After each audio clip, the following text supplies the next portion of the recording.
Hello everyone! In this video, I'll show you how to change currency on MetaTrader 5.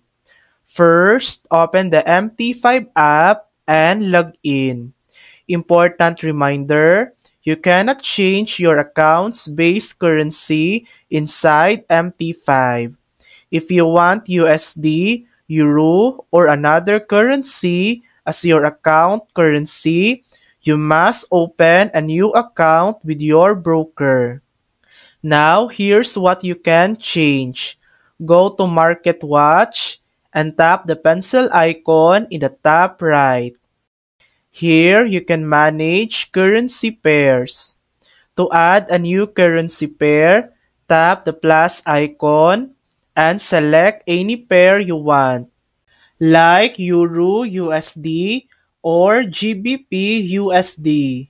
To delete a pair, select it and tap the trash icon.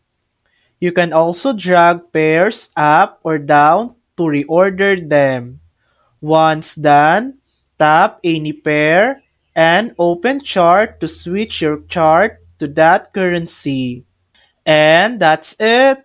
That's how you manage currency pairs and how account currency works in MetaTrader 5. Thanks for watching!